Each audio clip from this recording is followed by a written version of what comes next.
teu servo, ilumina ele, inspira ele nesta noite, que ele possa, nesta noite, falar iluminado e inspirado pelo teu Santo Espírito.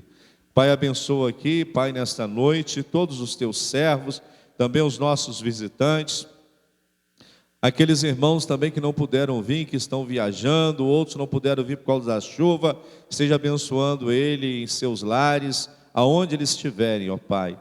Pai, usa o teu servo, nós oramos, Pai, e oramos em nome de Jesus, amém e amém.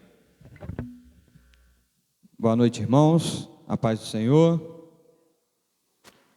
Vamos abrir nossas Bíblias em Salmos, livro de Salmos, capítulo 27, versículo 10.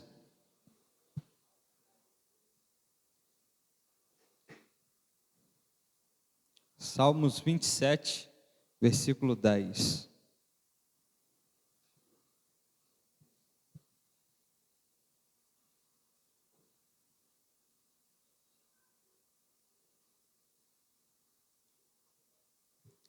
A palavra do Senhor diz assim: porque quando o meu pai e minha mãe me desampararem, o Senhor não me desamparará. A palavra do Senhor diz assim, somente esse versículo: porque quando o meu pai e minha mãe me desampararem, o Senhor não me desamparará. Amém. Podeis sentar, irmãos. Irmãos, de uns tempos para cá, Deus tem me incomodado muito a respeito de filho. Se nós pararmos para analisar, que a palavra do Senhor vai dizer que os filhos são herança do Senhor. E quando você ganha uma herança, é algo que seu pai ou sua mãe te deu. E ali nós temos que cuidar. E assim são os nossos filhos. Foi algo que Deus nos deu para cuidar. Então nós daremos conta disso, da vida dos nossos filhos, onde nós temos que ensinar, corrigir, amar, e estar ali como uma figura paterna ou uma figura materna, e que a gente possa cuidar dessa herança, que é algo precioso que Deus nos deu. E o texto fala que, porque quando meu pai e minha mãe me desampararem, o Senhor não me desamparará. É algo difícil, irmão. Uma mãe ou um pai deixar um filho de lado. Mas isso nós estamos vendo, de uns tempos para cá. A gente tem visto vários fatos de pais e mães matando filho, filhos matando pais, e por assim vai. Só que eu tenho visto, e Deus tem me incomodado, a respeito de filho. Sempre foi meu sonho ser pai. E Deus me deu essa graça de hoje poder ser pai. Só que algo que a gente tem, eu achava que eu amava meus sobrinhos. E por um certo tempo, quando nasceu os meus sobrinhos, eu falei assim, não vou ter muito contato não, porque eu quero o meu. Quando eu tiver meu filho, eu achava que o amor que eu sentia pelos meus sobrinhos era um amor que eu viria a sentir pelo meu filho. E é algo totalmente sobrenatural o amor que eu sinto pelo meu filho. Eu não sei explicar o que eu sinto pelo meu filho. Mas só que a primeira vez que eu vi o meu filho, eu descobri um sentimento maior do que o amor. Foi o sentimento de perca. A primeira vez que eu vi meu filho foi na UTI neonatal. O meu filho todo cheio de seringa, acesso e sonda. Meu filho nasceu prematuro e eu tive o sentimento de perca. E aquilo dali veio no coração, algo assim, falando, eu não posso perder a minha herança. Algo que eu tanto esperei, o sentimento de perca, aquilo foi maior do que o amor que eu sentia por ele. Ao ver ali, primeiro ver o sentimento de perca, de ver ele naquele estado e eu não poder fazer nada. E aqui que eu quero começar a conversar com os irmãos por alguns minutos, a respeito de 3 pontos que Deus ele me ensinou e tem me mostrado. Que o primeiro ponto é o amor. Se nós formos parar para analisar, no livro de João, capítulo 3, verso 16, que é um versículo muito conhecido, é que Deus amou o mundo de tal maneira que deu seu Filho unigênito para que todo aquele que crê nele não pereça, mas tenha vida eterna. Ele fez isso por nós, irmãos. Ele já sabia o que o Filho dele iria passar para que nós tivéssemos vida eterna. Ele sabia que o seu Filho viria ao mundo e levaria sobre ele todos os pecados da nação. Que o seu Filho iria sofrer por algo que ele não fez. Então, nesse primeiro ponto, o amor. Eu creio que nenhum de nós daria o nosso filho para sofrer por algo que ele não fez por outra pessoa, irmãos. Isso eu te garanto. Por mais que a gente venha amar o nosso próximo, a gente não daria o nosso filho para sofrer por outra pessoa. E Deus fez isso, irmãos. E Deus fez isso. Primeiro, Ele amou a nação. E isso é um propósito que teria que acontecer para que a gente tivesse acesso à vida eterna. Teve que acontecer esse processo. Mas que processo passar? Sabemos que Deus, Ele é unigênito, Deus, Ele tem todas coisas que a gente não consegue explicar. Ele já sabia o que ia acontecer. Mas só que, o que seria de nós a gente ver o nosso filho sofrendo ali na cruz, a ponto dele falar: meu Deus, por que me abandonaste? Ali ele está levando o pecado da nação. Será que nós teríamos estrutura para ver nosso filho sofrer por algo que ele não fez? Será que a gente não entraria num processo para querer mostrar ou provar que o nosso filho não fez aquilo e estaria pagando por algo que ele não fez? Mas Deus não. Deus amou. Ele sim permitiu que seu filho viesse e pagasse um alto preço pela minha e pela sua vida, que foi o preço de sangue. Então, Deus ali, Ele nos ensina um pouco do que é um amor que a gente nunca vai conseguir ter por outro próximo, mas a gente assemelha ao nosso filho. E são coisas que, se a gente começar a olhar, eu às vezes me deparo com o meu filho lá no sofá e começo a olhar, eu falo: gente, como é que pode? É algo que você olha ali e você fala assim: meu Deus, é uma dádiva do Senhor mesmo, isso que o Senhor me presenteou. Aí você olha sem maldade nenhuma, um ser sem maldade alguma, olha e abre o sorriso, não tem cansaço, não tem raiva, não tem nada. Às vezes chega o cansaço do serviço, na hora que veja aquele sorriso que dali passa, tudo passa, irmãos. É uma herança que Deus nos deu.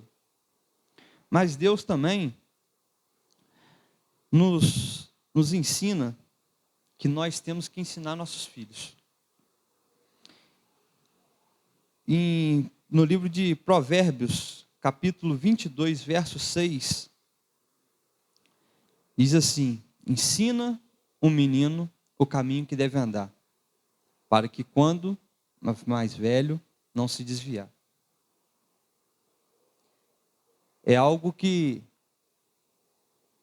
nós temos visto muitos jovens, muitos jovens, se desviando do caminho do Senhor. Mas será que os pais não ensinaram? Eu creio que muitos pais devem ter ensinado sim o caminho do Senhor. Ensinou o que é certo e o que é errado. Mas então por que o filho se desviou? E às vezes eu me pergunto. E no meio desse ensinamento, eu fico vendo que é necessário correção. Deus fala a respeito da correção do pai. O filho que aceita a correção é tido como filho, mas o que não aceita, Deus o considera como bastardo. Só que algo que eu também tenho analisado a respeito da correção, corrigir um filho, é algo que, ao mesmo tempo, é necessário, mas para um pai, é complicado você corrigir um filho. Porque você está corrigindo porque você ama, mas aquilo às vezes vai te doer. Eu parei para conversar com a minha mãe essa semana a respeito disso, a respeito da correção. Cheguei para ela e falei assim: mãe, quando a senhora pegava eu e meu irmão para dar aquela coça, o que a senhora sentia? Aí ela assim: primeiro eu me sentia com a alma lavada, que vocês me faziam raiva, então ali eu lavava a alma. Eu falei: mas e aí? Ela falou assim: mas muitas vezes, depois que ali acabava, me dava vontade de eu mesmo me bater por ter feito isso com vocês, por ter dado uma coça em vocês. Mas eu falei com ela, falei: mãe, eu louvo a Deus por cada coça que a senhora deu em mim e no meu irmão. Às vezes, na época, a gente não entendia, achava que era até desnecessário, mas hoje a gente vê que foi necessário. A gente vê que foi necessário. Então, eu e meu irmão, se a gente não tivesse tido a correção da minha mãe, eu acho que teria dado ruim, porque eu e meu irmão, a gente era bem travesso, mas bem travesso mesmo. A gente tinha a mania de chegar para minha mãe e perguntar assim: mãe, posso ir em tal lugar? Ela vê com o seu pai. Eu chegava para meu pai: posso ir em tal lugar? Não, vê com a sua mãe. Então a gente tinha a decisão certa. Se mandou ver com um e com o outro, ninguém deu a decisão, a gente ia.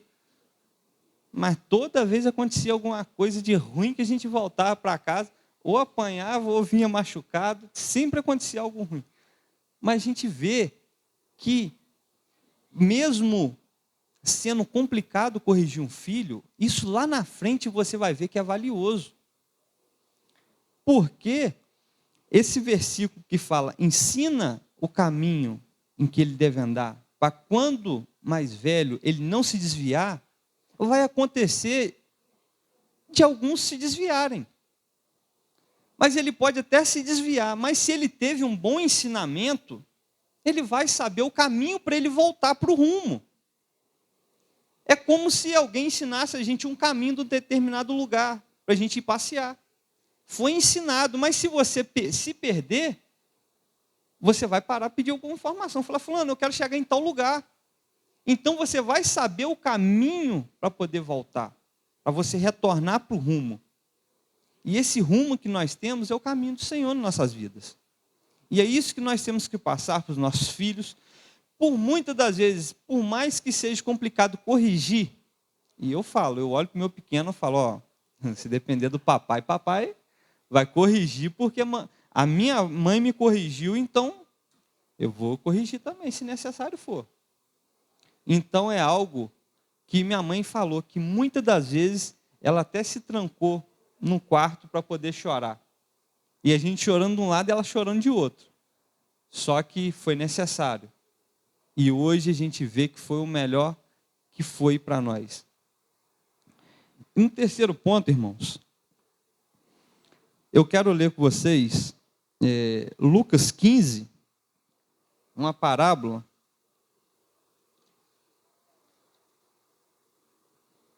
Lucas 15, 11, que diz assim: um certo homem tinha 2 filhos. O mais moço disse ao pai: pai, dá-me a parte da fazenda que me pertence. E ele repartiu por eles a fazenda. E poucos dias depois, o filho mais novo, ajuntando tudo, partiu para uma terra longínqua, e ali desperdiçou a sua fazenda. E vivendo dissolutamente, e havendo ele gastado tudo, houve naquela terra uma grande fome e começou a padecer necessidades. E se chegou a um dos cidadãos daquela terra, o qual o mandou para os seus campos a apacentar porcos, e desejava encher o seu estômago com as bolotas que os porcos comiam. E ninguém lhes dava nada. E caindo em si, disse: quantos trabalhadores de meu pai têm abundância de pão, e eu aqui pereço de fome. Levantar-me-ei e irei ter com meu pai, e dir-lhe-ei: Pai, pequei contra o céu e perante ti, já não sou digno de ser chamado de filho. Faz-me como um dos teus trabalhadores. E levantando-se foi para o seu pai. Quando ainda estava longe, viu o seu pai e se moveu de íntima compaixão, e correndo, lançou-lhe ao seu pescoço e o beijou. E o filho disse: Pai, pequei contra o céu e perante ti, já não sou digno de ser chamado de filho. Mas o pai disse aos servos: trazei depressa a melhor roupa e vestilho, põe-lhe um anel na mão e sandália nos pés, e trazei um bezerro cevado, e matai-o, e comamos e alegremo-nos. Porque o meu filho que estava morto reviveu, e tinha se perdido e foi achado, e começaram a alegrar-se. E aqui, irmãos, Deus nos ensina algo: sempre receber o filho de braços abertos. Ali o filho teve uma atitude de pedir coisa que ele nem tinha direito. Mas aqui, eu creio que nessa parábola, Jesus mostra a figura do pai como Deus. E a figura dos filhos como nós. Uns vão querer ir para o mundo, fazer o que lhe apraz. E outros vão querer permanecer perto do Pai. E então, Deus nos ensina isso, a sempre receber de braços abertos. Receber de braços abertos de que forma, irmãos? Você aqui, você tem abrigo. Aqui você vai ter amor. Mas para ficar perto do Pai, não longe do Pai. E literalmente, essa parábola, eu lendo, tive esse entendimento. Que a figura do Pai é Deus e os filhos somos nós. E assim, irmãos, fica bem claro para nós. Em todo tempo, por mais que nós venhamos nos afastar da presença de Deus, por mais que nós venhamos pecar, Deus ele não vai nos impedir de pecar, de sair da presença dele, ele não vai impedir. Ele vai usar o Espírito Santo para que venha nos falar: isso não é certo. Mas como nós temos a escolha, nós podemos escolher ir, mas também podemos escolher ficar. Mas por mais que nós saímos e venhamos pecar, Deus sempre vai estar de braços abertos para o filho. E ali, literalmente, é como a figura do filho que ele, caindo em si, reconheceu os erros. E ele falou assim: até os trabalhadores de meu pai é bem tratado. Eu já não sou digno de ser chamado de filho, porque eu peguei, querendo ou não, quase que eu matei meu pai, porque você só tem herança quando o seu pai morre. Ele pediu algo que ele nem tinha direito, e ele quis voltar, mas como servo, não como filho. E Deus, sempre de braços abertos, o recebeu como filho. E sempre vai nos receber como filho. Só que, aqui não fala o tempo que passou até ele gastar tudo que ele tinha, até ele perecer. Só que muitas das vezes a gente acha que é no estalar de dedo que as coisas vão acontecer. Às vezes, pode levar anos, aquilo pode acarretar cicatrizes, pode nos levar a sérios danos, mas o que nos alegra, o que eu me alegro lendo isso daqui, que sempre Deus vai ter o seu lugar como filho. Ele sempre vai te receber como filho. E isso eu quero deixar para os irmãos, essa pequena reflexão, que um pouco do que Deus me passou a respeito disso, do entendimento que eu tive. Que nós venhamos armar nossos filhos, que nós venhamos ensinar, corrigir se necessário, e sempre, sempre, braços abertos aos nossos filhos. Porque o mundo está aí, braço mais aberto ainda, tudo no mundo é mais fácil. Se os nossos filhos não tiverem apoio dentro de casa, é complicado. Então, nós como igreja e como pais e servos do Senhor, temos que dar o de melhor para os nossos filhos. E essa é a reflexão que eu deixo para os irmãos nessa noite. Amém.